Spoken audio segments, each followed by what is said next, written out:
En relación con el ser, vamos a ver tanto propiedades como, como ciertas condiciones del ser. Empecemos por lo que vamos a entender como propiedades del ser.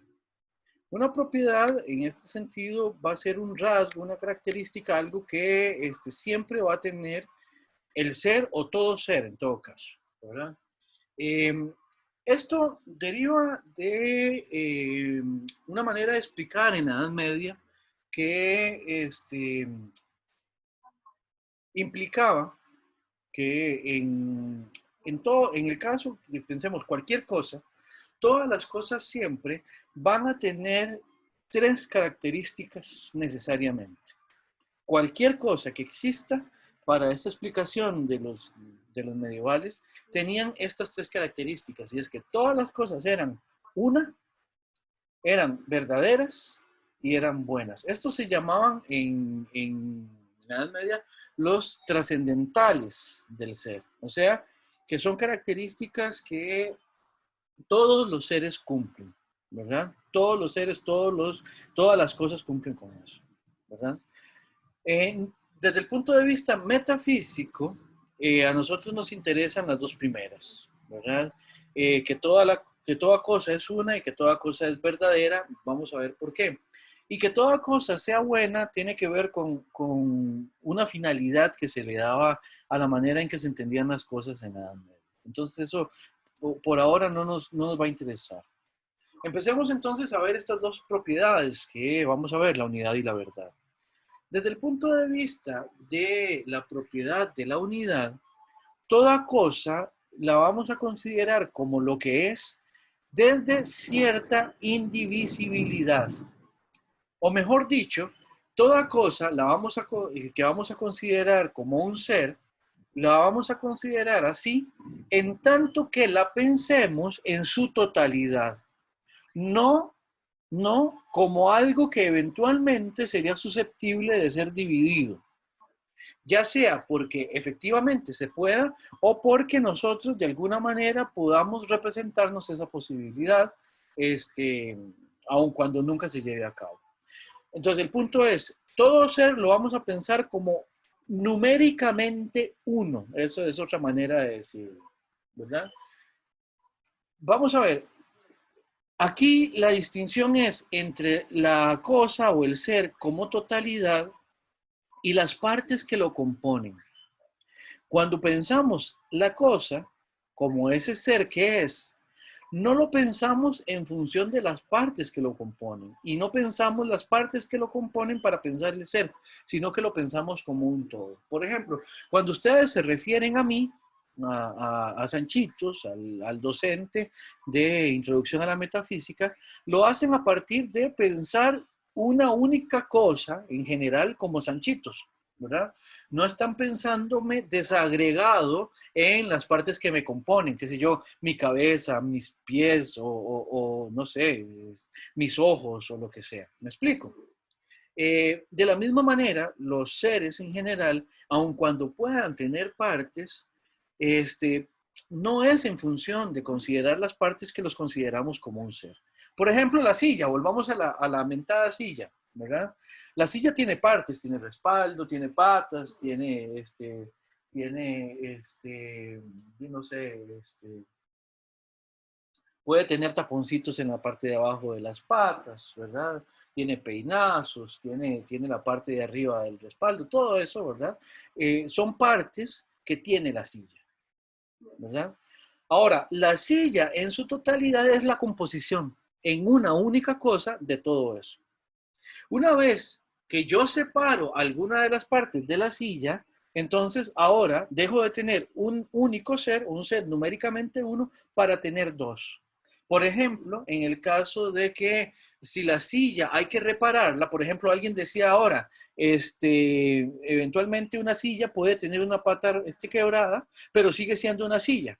Bueno, pensemos que tomamos una silla que está quebrada, que tiene ese defecto, y que en el taller, digamos, yo tengo un taller con un montón de patas de donde puedo ir y seleccionar una que sea adecuada para esa silla, y entonces retiro la pieza que está quebrada y vuelvo a recomponer la silla como integrando esa pata que tenía ahí de repuesto en la silla original, y ahora entonces me queda una nueva, de nuevo, la totalidad de la silla como un único ser. Ya no pienso ese repuesto como algo separado. Cuando está separado, la silla que necesita la reparación y el repuesto que le voy a poner son dos seres distintos. Una vez que los compongo, son una cosa, son un ser. Y eso es así precisamente atendiendo a esta propiedad que tendría la silla de ser numéricamente una. O sea, pensándola individuadamente, sin ningún tipo de división en partes, ¿verdad? Ahora, Tengo una sí, pregunta. adelante, por favor. ¿Qué pasa en el caso de esos niños que, bueno, se saben que son dos, tienen órganos separados, pero están unidos por alguna parte del cuerpo? También se debería de ver como una unidad. Sí, los siameses, por ejemplo. Exactamente. Sí, sí, vamos a ver. Hay maneras de distinguir, por ejemplo, los siameses que se separaron hace 4 o 5 años, no me acuerdo ya muy bien, ¿verdad? Ciertamente son un siamés, o son unos siameses, son una única cosa, son numéricamente un ser, ¿verdad? Aun cuando sabemos que ese ser o en ese ser confluyen dos. Incluso, yo me acuerdo, era muy curioso porque la mamá de estos siameses nos hablaba de cómo era notorio que las personalidades de estos niños eran muy distintas entre uno y otro. En ese sentido, podíamos distinguir dos personalidades, aun cuando estuvieran unidos, aun cuando fueran numéricamente uno, ¿verdad? Aun cuando fueran numéricamente uno, una cosa, digamos. Ahora, en el caso de ellos, al separarlos, ¿verdad? Nos quedábamos entonces ahora sí con dos seres. Y cada uno de ellos son individualmente uno separado del otro. Bueno, pero si los 12 meses tienen una conciencia, ¿no podríamos tratarlos como, como dos individuos, dos unidades que comparten un espacio, por ejemplo? Como la Sí, diferencia entre la universidad como institución y cada uno de los estudiantes, profesores y el resto ay, personal. sí. Ahí la diferencia es esta, digamos, ellos, digamos, aun cuando son dos personas, digamos, aun cuando son incluso distintos y reaccionan distintos, tienen sentido del humor distinto o tenían sentido del humor distinto y diferentes personalidades, tal como los decía, en tanto que estén de nuevo unidos, ¿verdad? Son una unidad. Ese es el punto. Recuerden, aquí eh, aquí el asunto es que que ontológicamente hablando son un único ser, son un único ser que presenta eh, presenta la posibilidad de interactuar de manera diferente, siendo que nos referimos a dos personas distintas. Pero desde el punto de vista del ser, son un único ser. Ahora, los separan precisamente porque sabemos que ahí está la confluencia de dos personas. En este caso, los separamos. ¿Se entiende? Creo, sí. Sí, aquí el ejemplo también es curioso porque obviamente lo que los separa no es una cuestión, bueno, el asunto de que también hay una conciencia distinta entre uno y otro. Hay dos mentes distintas en ese mismo ser, que podríamos decir accidentalmente, incluso contingentemente, quedaron unidos por algo que pasó en algún momento del desarrollo. Yo no sabría explicar específicamente qué es lo que sucede cuando se desarrollan los siameses, pero digamos, en el proceso de desarrollo, esa separación que en principio debía darse no se dio. Y por eso es que los separan y todo ese tipo de cosas. Pero en tanto siendo siameses, ¿verdad? En tanto que los consideramos siendo siameses, son un único ser. en ese criterio, digamos, a partir de ese criterio. Sí, digamos, es como cuando yo tengo un tumor, el tumor es parte de mí, pero si lo separan va a ser un tumor. ¿Sí? O, por ejemplo, si a mí me amputan también una mano. O, sí, o por ejemplo, cuando pasa mucho que alguien, qué sé yo, se va y dona el cabello generalmente se dona para que se construyan pelucas. Sí, el pelo, mientras yo no me lo corte, siendo parte de mí, yo soy uno con él, ¿no? O sea, soy uno incluyéndolo. Pero una vez que yo me lo corto, esa trenza que yo llevo y que dono, o que llevan y donan, no sé cómo sea, ya es algo que en tanto que está separado, es una unidad distinta a la mía. Y nos convertimos en dos seres distintos. ¿Se entiende? Profe, Adelante. digamos, con el ejemplo de la silla está en su totalidad y digamos que se le cae una pata, Uh-huh. entonces en ese caso la silla pasa de ser una silla a ser una silla rota, es decir, si bien sigue siendo una silla, el ser ya no es exactamente el mismo, pasa a tener una característica nueva que no tenía antes, vaya. Sí. Tenemos que ver cómo explicamos el cambio. Pero precisamente el que algo esté en buen estado o que esté en mal estado no es lo que define el ser de esa cosa. De nuevo, eso es como no apelar a la función de algo para entender que ese algo sea esa cosa. Una silla rota, una silla en mal estado, no por estar en mal estado deja de ser una silla. O podríamos decir, ¿en qué tan mal estado tiene que estar una silla para que deje de ser una silla? Que eso es otra manera de pensarlo.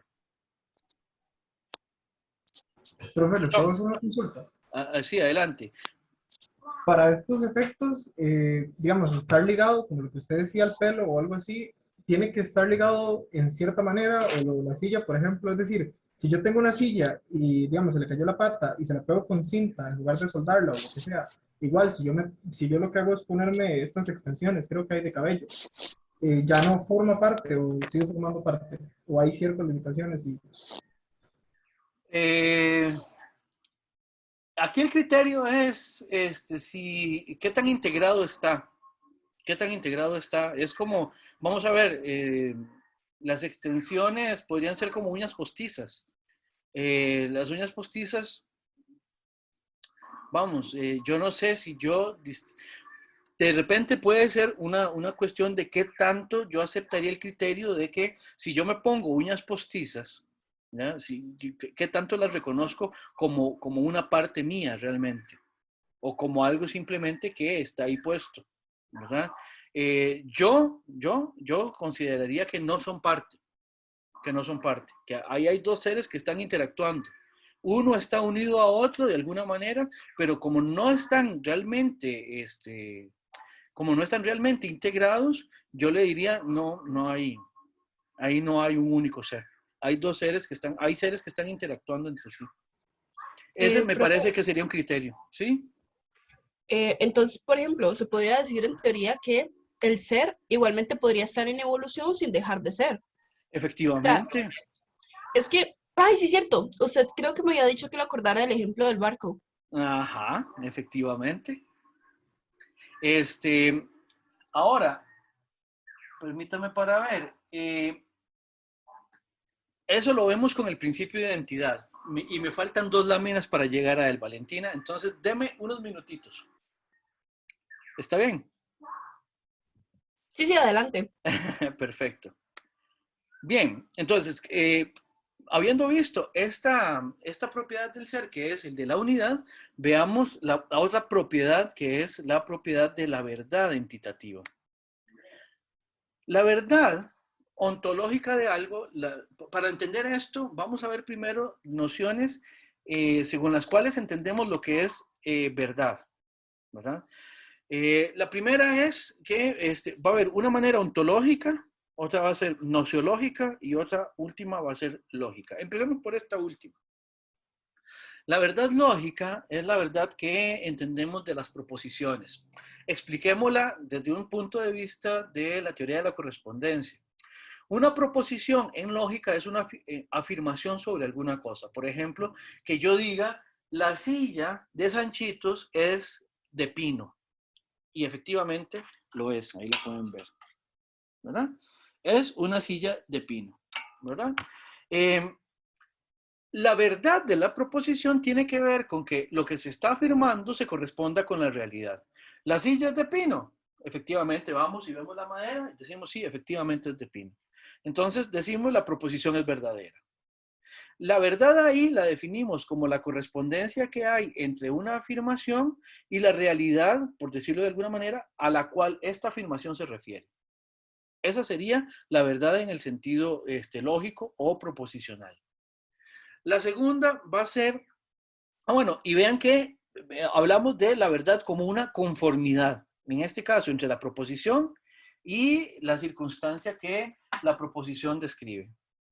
La segunda manera en la que entendemos algo como verdad es la nociológica, que sería la conformidad de una cosa con el entendimiento, o sea, una concordancia entre lo que hay en una cosa y el concepto que nosotros tenemos. O sea, un concepto es un concepto verdadero en tanto que efectivamente describe adecuadamente o reúne adecuadamente las características de la cosa, ¿ya?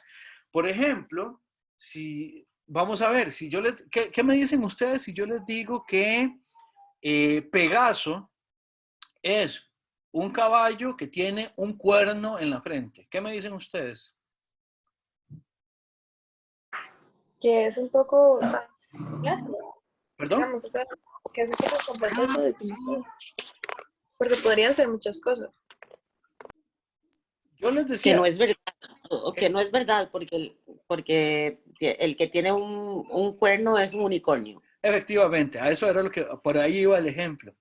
Ustedes me dirían, no, Pegaso es el caballo con alas. El caballo con el cuerno en la frente es un unicornio, efectivamente. Entonces, cuando decimos que nociológicamente hay una falsedad, es porque el contenido representacional, o sea, el contenido en el entendimiento, no se corresponde con aquello a lo que se refiere. Por ejemplo, si yo les digo a ustedes que, por ejemplo, que una ballena es un pez, si yo empiezo a decir eso, es porque el concepto que tengo de ballena está errado. Es un concepto falso en ese sentido. ¿Por qué? Porque sabemos que las ballenas no son peces, ¿verdad? Son mamíferos. Entonces, esa característica según la cual construyo el concepto lo hace inadecuado. Ahora, la verdad nociológica es cuando efectivamente hay una buena correspondencia, una adecuada correspondencia entre la cosa y la representación que tengo. Por ejemplo, cuando yo, entonces más bien en el concepto de ballena, lo que incluyo es más bien que es un mamífero y no que es un pez. O, por ejemplo, cuando yo en el concepto de unicornio, sí, lo que introduzco es que es un caballo, un ser que se parece a un caballo, que tiene un cuerno en la frente, y no que es un caballo con alas. O como quieran verlo en el ejemplo, ¿verdad? Entonces, la primera correspondencia que vimos era proposicional o lógica, que era la relación que hay entre las afirmaciones que hago de la realidad y esa realidad a la que me refiero. La segunda es el concepto con el que me refiero a una cosa y la cosa a la que me refiero. Y la última, la que más nos interesaba, es la verdad en el sentido ontológico. Y es que es una conformidad que tienen todas las cosas, según la cual son correspondientes consigo mismo. Una cosa es verdadera ontológicamente en tanto que se corresponde con lo que es. ¿Por qué? Porque toda cosa es lo que es, no puede ser otra cosa. Por ejemplo, no puede ser posible que mis zapatos no sean zapatos, porque es contradictorio es autocontradictorio. Entonces, siempre va a pasar que una cosa es lo que es y no otra cosa. Y por eso es que hay una conformidad, decimos, de la cosa consigo misma. Entonces, el punto es, todo ser es ontológicamente verdadero. ¿Por qué? Porque no puede no corresponder con lo que, consigo mismo. No puede no corresponder con lo que es, ¿verdad? Por ejemplo, y vean aquí, les puse este ejemplo de, no sé si vieron la película El violín rojo. El violín rojo es una película que tiene que ver con un violín muy famoso que lo falsifican. Lo falsifican. Entonces, uno puede tener una cosa que es muy similar a aquella a la que nos estamos refiriendo, pero en tanto que está falsificado, entonces esa cosa no es aquella por la que la estamos cambiando. Sin embargo, desde el punto de vista ontológico, tanto el violín rojo original como la falsificación, ambas son ontológicamente verdaderos. Ambas cosas son ontológicamente verdaderas. En tanto que el violín rojo es el violín rojo y la falsificación es una falsificación. Si yo relaciono una cosa con la otra, ahí viene una falsedad, ¿verdad? Obviamente, la falsificación no es el original y viceversa. El original no es la falsificación. Pero si considero cada cosa en sí misma y en la conformidad que tiene todo consigo mismo, toda cosa es ontológicamente verdadera. No es posible que haya algo ontológicamente falso. Les pongo otro ejemplo. Cuando uno ve, no sé, películas a donde utilizan efectos especiales por medio de escenografías, por medio de elementos que ponen ahí de utilería, las cosas de utilería son, en tanto que falsificaciones, son falsas. Por ejemplo, a mí que me gusta tanto el Chapulín Colorado, por ejemplo, en el Chapulín Colorado uno de pronto ve que el Chapulín levanta piedras que son muy grandes. Y estas piedras, ¿verdad? Las lanza por allá. Pero es evidente que son piedras de utilería. Desde el punto de vista de lo que es ser una piedra, las piedras de utilería son piedras falsas. Pero desde el punto de vista ontológico, que simplemente considera lo que son las cosas, las piedras de utilería son verdaderas en tanto que son piedras de utilería, en tanto que son piezas de utilería, en tanto que son piezas de escenografía, son ontológicamente verdaderas. Así como cualquier cosa es ontológicamente verdadera, siempre. ¿Alguna duda con esta? Profesor, si mal no recuerdo, de esta parte viene un poco lo que es la pregunta de la semana, ¿no? Es correcto, es correcto. Ok, entonces a ver si lo entiendo porque me interesa. Todo me interesa, pero esta parte mucho más. No es cuando te refieres, digamos con lo del violín, no es el violín original, entonces el falsificado deja de ser verdadero. Pero cuando vamos a decir que es una falsificación, es aquí donde el violín falsificado es verdadero y el original deja de serlo. No, desde el punto de vista ontológico, el original nunca deja de ser ontológicamente verdadero. Pero desde el punto de vista original. Sí, pero... Cuando ves desde el punto de vista del violín falsificado, el verdadero deja de serlo. No, el verdadero siempre seguirá siendo verdadero. Vamos a ver, el original siempre seguirá siendo original, no importa qué. Ajá. Ahora, desde el punto de vista, qué sé yo, de la especialización en antigüedades, de coleccionar cosas, de ser coleccionista. El violín falso, la réplica del violín es falso. Para un coleccionista es falso. Si se compra ese violín pensando que es aquel violín que tiene un color rojo, y no sé si vieron la película, pero el color rojo tan característico de ese violín es porque lo pintaron con sangre. Alguien puede falsificarlo, puede hacer un violín que sea muy, muy parecido, muy parecido. Pero si yo como coleccionista lo compro pensando que es aquel otro, entonces me estafan. ¿Por qué? Porque me están vendiendo un violín falso. Pero desde el punto de vista ontológico, aun cuando sea un violín, una falsificación, aun cuando sea una copia, siempre va a ser ontológicamente verdadero, porque es eso que es y no otra cosa. O sea, Ok. el violín falso no puede ser el verdadero, porque eso sería hacerlo ser lo que no es. Por eso toda cosa siempre es ontológicamente verdadera.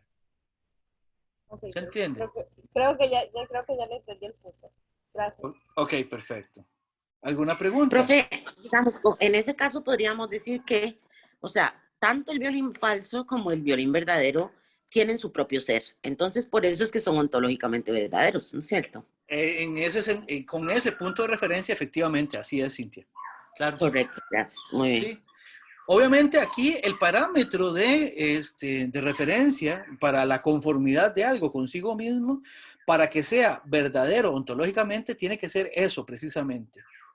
Lo que es una cosa, ¿verdad? Lo que es una cosa, esa es la pregunta que nos estamos haciendo. Y en relación con eso, toda cosa siempre va a ser conforme a sí misma. No puede ser de otra manera. Desde el punto de vista de la noción de necesidad que vimos al inicio de la clase de hoy, tendríamos que decir que necesariamente toda cosa siempre será ontológicamente verdadera. Habiendo Profe, dicho, sí, disculpe, pero digamos, entonces en ese ejemplo del violín, lógicamente sería falso. perdón, Siguiendo ese ejemplo del violín rojo, ¿verdad? Del violín falsificado y el violín original, lógicamente sería falso. lo que sería, recuerde que la falsedad lógica tiene que ver con las proposiciones. Lo que serían falsas serían las proposiciones que ligarían a la réplica o que describirían la réplica como si fuera un original. Por ejemplo, si yo teniendo la réplica digo, este violín es el original del siglo XVIII, creo, ¿verdad? Esa proposición es falsa. Esa proposición es falsa. Listo, profe. Gracias. Perfecto. Claro. Entonces, hagamos aquí una pausa para ver un momentito la pregunta temática que tienen que resolver, porque tiene que ver con este tema. La pregunta temática tiene que ver con esta noción que acabamos de ver. Entonces, es sobre el portón rojo. Aquí tenemos una obra de la plástica costarricense. Fue pintada en 1945 y está expuesta en el Museo de Arte Costarricense en La Sabana. Fue pintada por Teodorico Quirós. Esta es una obra emblemática de la plástica costarricense. Ahora, voy a leer acá lo que dice, ¿verdad? El estudio de Quirós está ubicado en San Pedro, no muy lejos de la actual rotonda de la Fuente de la Hispanidad. Actualmente es un restaurante, perdón, ahí se me fue mal una palabra, es un restaurante. Hay en este restaurante una reproducción de esta pintura, que es considerada una de las más importantes de las obras plásticas costarricenses. Además de esta pintura se pueden descargar fotos de internet, de modo que de la obra se puede generar un indefinido número de reproducciones. De hecho, si ustedes ven en pantalla tenemos una reproducción de El portón rojo de Teodorico Quirós. Si ustedes imprimieran esta prueba, pues tendrían también una reproducción de la obra. Ahora, pensemos en un grupo de reproducciones impresas a partir de una foto de esta pintura. En relación con esta consideración, A, ¿qué quiere decir que ontológicamente consideradas estas reproducciones pueden ser iguales entre sí? Híjole.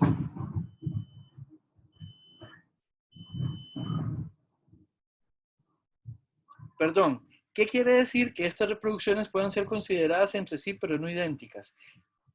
¿Y cuál sería la verdad ontológica de la obra original y de las reproducciones? Vean, aquí pasé por alto algo. Esto de la igualdad y la identidad es precisamente el contenido que le tengo prometido a Valentina para la próxima clase. Entonces, la evaluación todavía no la vamos a hacer. Vayan pensándola en relación de la segunda pregunta. La segunda pregunta sí la podrían responder a partir de la clase de hoy. Pero la clase de la próxima semana empezaría precisamente con este contenido que nos hace falta todavía. La distinción entre igualdad e identidad. Vamos a ver. Profe, pregunta. Sí. Y para la próxima clase terminaríamos con los contenidos de las nociones generales y continuaríamos con los contenidos sobre la lectura. Es correcto, es correcto.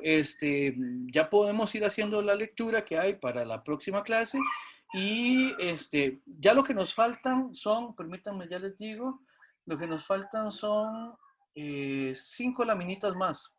Entonces, terminamos con eso en la primera parte de la próxima clase y seguimos con la materia. Entonces, en la próxima clase volvemos a ver un poquito la evaluación esta y no quedará, y corremos la fecha de presentación. Entonces, habiendo dicho eso, quedamos aquí por hoy. Profe, una pregunta. Adelante. Aproximadamente, ¿cuál es la extensión para contestar esa pregunta? Permítame para ver si en los criterios habíamos puesto esto. Permítame un momento. Creo que habíamos dicho que era página y media. Permítame.